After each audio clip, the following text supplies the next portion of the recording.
Parler au nom de Jésus-Christ ou en son nom. Deuxième partie. L'Évangile explique que pour communiquer des enseignements qui transforment des vies, il faut les transmettre au nom de Jésus-Christ. Ceci afin que le peuple de Dieu soit établi sur la pierre angulaire, qui est Jésus-Christ. Et cela signifie que les enseignements qui sont communiqués par les chrétiens doivent élever Jésus-Christ, et cela, pour la gloire de Dieu le Père.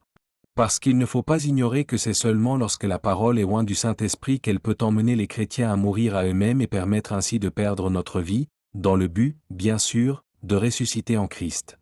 Et c'est important de comprendre cela.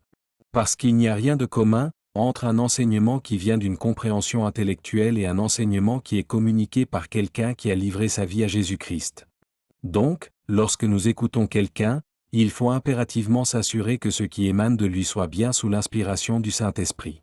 Parce que, très souvent, c'est juste le fruit de sa personnalité, de son charisme et non d'une vie livrée à Jésus-Christ. Et si vous souhaitez reconnaître ceux qui parlent au nom de Jésus-Christ, dans ce cas, il faudra voir si leurs enseignements sont centrés sur Jésus-Christ et Jésus-Christ crucifié et ressuscité ou si ce sont uniquement des conseils, donc des directives venant d'une sagesse humaine. En effet, celui qui est mort à lui-même sait très bien qu'il n'a pas été envoyé pour communiquer une sagesse humaine. Dans ses enseignements, il n'y a rien qui vient de lui-même, mais tout vient de l'inspiration du Saint-Esprit. Et la preuve, c'est que la vie de ceux qui écoutent leur message est transformée à l'image de Jésus-Christ. Ils ne restent pas les mêmes personnes. Parce qu'ils ne cherchent pas seulement des guérisons ou des bénédictions. Et il y a un autre point qui est aussi très important à comprendre, c'est que celui qui a été établi sur le bon fondement ne dépendra pas du pasteur, mais de Christ. En effet, si pour une raison ou une autre, le pasteur dévie, le chrétien qui est établi en Jésus-Christ ne suivra pas son pasteur. Parce qu'il ne suit pas un berger, mais le berger des bergers. Et s'il suit un pasteur, c'est parce que celui-ci suit déjà Jésus-Christ. Et s'il arrive qu'il remarque que les messages de son pasteur ne sont plus centrés sur la personne de Jésus-Christ, dans ce cas, il ne le suivra plus.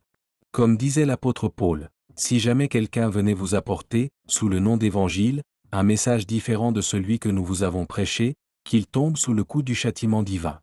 Lettre de l'apôtre Paul aux Galates, chapitre 1 et verset 8. Ou encore cette parole, quand je suis allé chez vous, frères, je n'ai pas usé d'un langage compliqué ou de connaissances impressionnantes.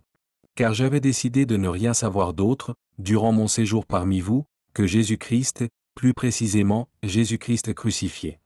C'est pourquoi, je me suis présenté à vous faible et tout tremblant de crainte. Mon enseignement et ma prédication n'avaient rien des discours de la sagesse humaine, mais c'est la puissance de l'Esprit divin qui en faisait une démonstration convaincante. Première